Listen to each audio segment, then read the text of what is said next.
Di kelas ini kita akan belajar decision making flow dari customer kita ya. Biar kita tahu proses sales dalam otak mereka itu seperti apa dan kita pahami flow-nya secara dalam. Ini kenapa? Kalau kalian belanja ya di world class restaurant chain, kita ngomong seperti McDonald's, itu prosesnya seamless banget karena mereka ngerti customer decision flow. Gue sebenarnya kesel banget ya sama sales trainer yang bahkan diundang ke misalnya ke perusahaan gitu. Kalian mungkin pernah ya di training sales dan nggak pernah diajarin decision flow dari customer. Mereka nggak pernah pahamin fundamental kenapa orang tuh beli suatu barang, kenapa psikologinya orang beli suatu barang tuh gimana. Mereka ngajarin mirroring yang kayak gue selalu bilang, ngajarin eye contact lah, bullshit lainnya yang nggak penting menurut gue. Di sini kita akan belajar fundamental cara berpikir manusia ya, decision flow kita. Semua kita kalau mau beli barang tuh seperti apa. Kalian pahamin ini, kalian master ini, kalian akan tahu caranya jualan dengan baik seperti apa. Step 1 ya, ini masuk ke dalam building rapport sebenarnya. Gimana caranya kita mengidentifikasi kebutuhan dari customer. Nah, kita harus bagi dua dulu nih ya. Kebutuhan dari customer kita harus bagi dua menjadi identifikasi eksternal ataupun internal. Maksudnya apa? Internal, misalnya gue haus nih, gue mau minum, itu internal. Gue lapar nih, gue mau makan ke McD, itu internal. Eksternal seperti ini. Kita lagi jalan nih, lagi arisan misalnya sama cewek-cewek, terus ada cewek yang bilang, wih tas dia bagus banget ya, gue pengen beli tas LV kayak dia.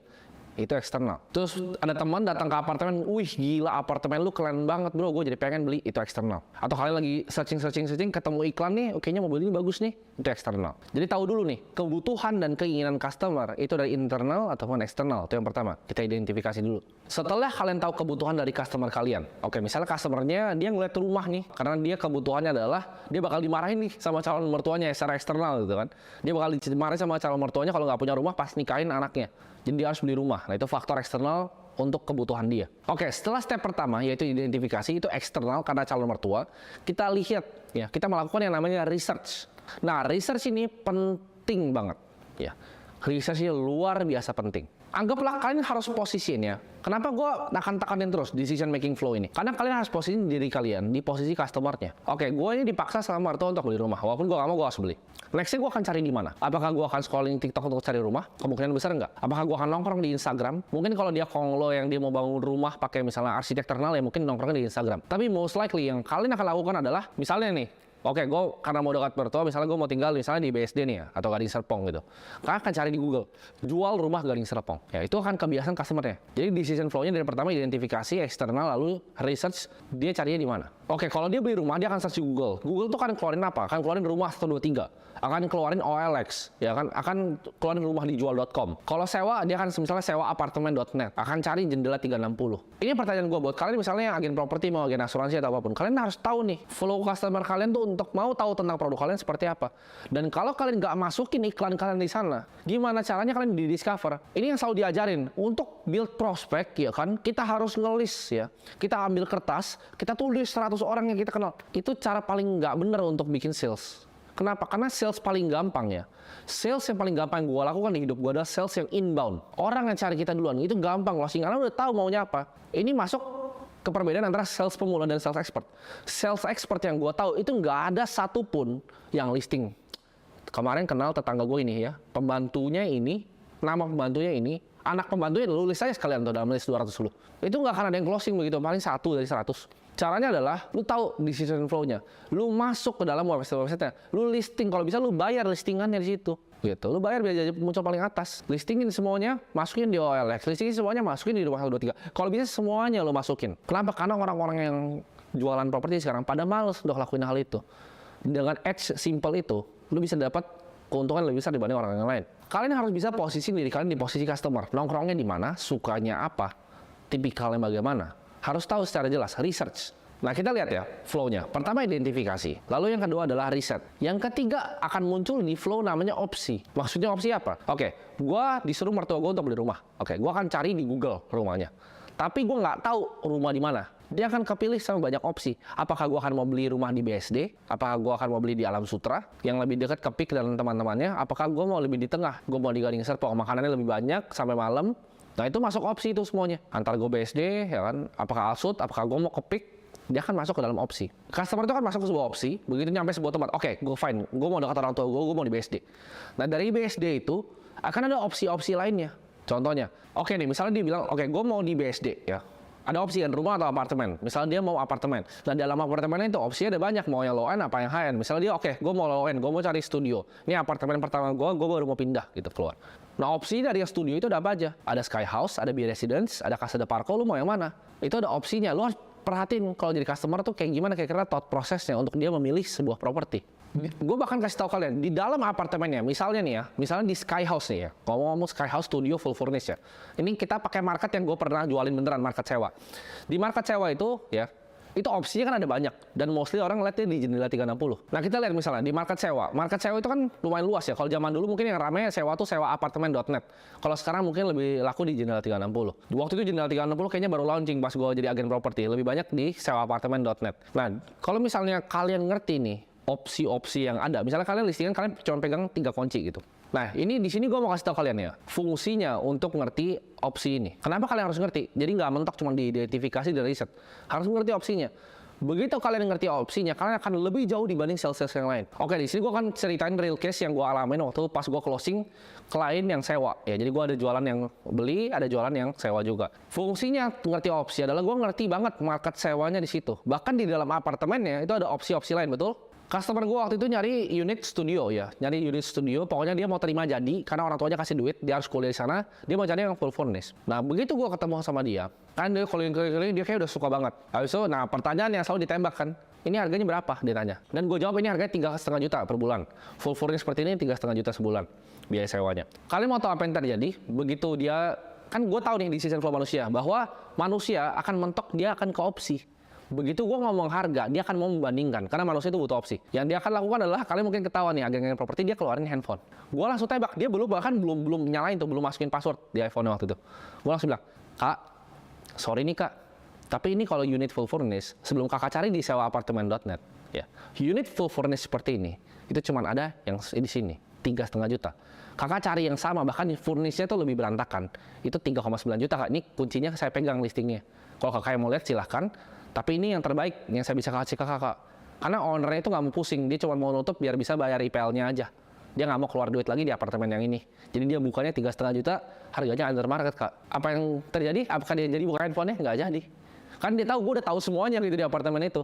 Expertise mungkin waktu dia cari waktu itu ada yang lebih murah ya. Cuma itu adalah karena gue tahu decision dia adalah dia mau hantam ke opsi nih. Gue patahin langsung di situ. Ya.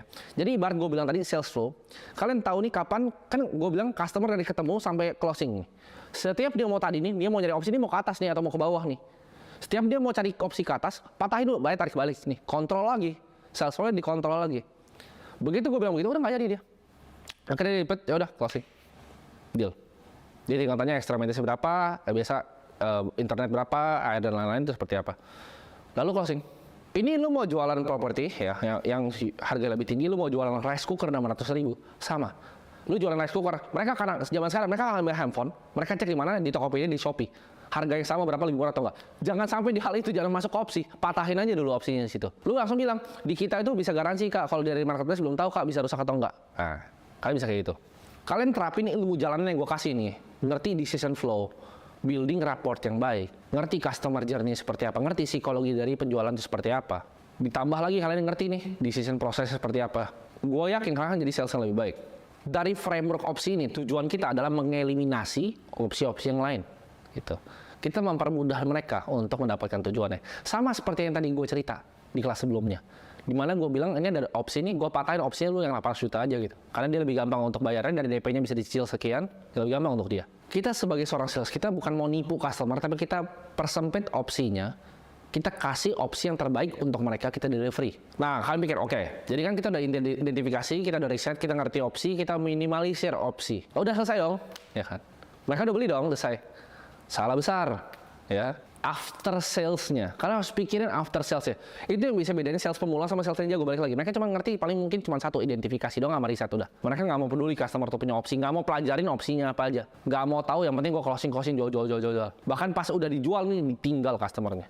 Oh, udah gue udah sales, closing, ya kan, closing rumah gue hari ini, bawa pulang komisi, ya kan. Salah, masih kurang satu lagi, yaitu after sales kalian. Gue sebutnya adalah post purchase experience. Ada setelah orang membeli, apa yang dirasakan sama customer kalian. Karena ini berpengaruh, kenapa?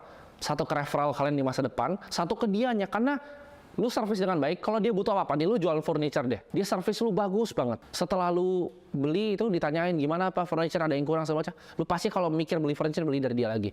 Oma lu mau furniture sama dia lagi. Customer experience setelah dia beli itu seperti apa? Caranya tahu customer experience setelah beli ada 3 ya. Yang pertama nih, ini akan terjadi ya. Apapun barang yang dia beli, customer akan punya 3 pemikiran nih. Yang pertama adalah gua suka, yang kedua adalah gua nggak suka, dan yang ketiga adalah gua menyesal. Gua ulangin lagi. Customer begitu beli sebuah barang akan ada 3 di dalam otak dia. Gue suka, gue nggak suka, dan gue nyesel. Kalau gue suka, bagus. Kalau gue nggak suka dan gue nyesel, itu yang bahaya. Nah, gimana caranya untuk negate yang at least yang nomor 3 dulu deh. Kalau suka dan nggak suka kadang itu subjektif lainnya. Tapi menyesal, karena biasa gini, misalnya nih, dia beli rumah dari lo. Wah, dia atau beli mobil dari lo. Wah, gila nih, gue nguntungin nih sales ini nih ya. Nih sales dapat duit. Ini kan ada, ketawa kalian mikir kayak gitu tiap kali beli dari sales. Oh, ini salesnya dapat komisi nih. Nah, ini coba bayangin ya, kalian baru beli TV ini sama gue, lalu gue jualan kalian, gue jualan rapih gitu, langsung closing dari end to end, langsung jebret gitu, dari ketemu langsung closing TV-nya, sesuai dengan ekspektasi langsung diantar. Besok ya, dia nggak akan expect ditelepon sama sales yang jualan TV ke dia. Tapi yang akan gue lakukan kalau gue sales TV adalah apa? Gue ambil angkat teleponnya, gue telepon. Selamat siang Pak, ini Timothy dari LG kemarin Pak. Gimana Pak, ada dead pixel nggak Pak di dalam TV-nya? Atau semuanya aman-aman aja Pak? Bisa connect nggak Pak ke WiFi? Karena kemarin Bapak bilang Bapak pengen anak-anak nonton Netflix, bisa nggak connect ke WiFi-nya?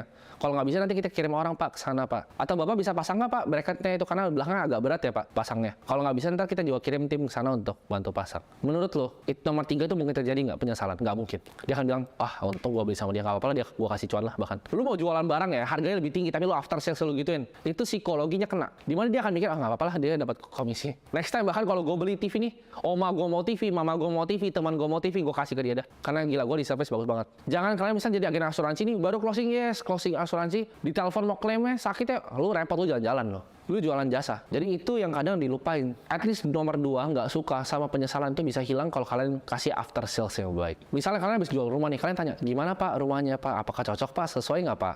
Istrinya seneng nggak Pak dengan kemarin? Apakah Bapak butuh furniture? Kalau furniture saya ada teman saya nih Pak, jualan furniture juga, Bapak bisa dapat furniture yang lebih bagus Pak.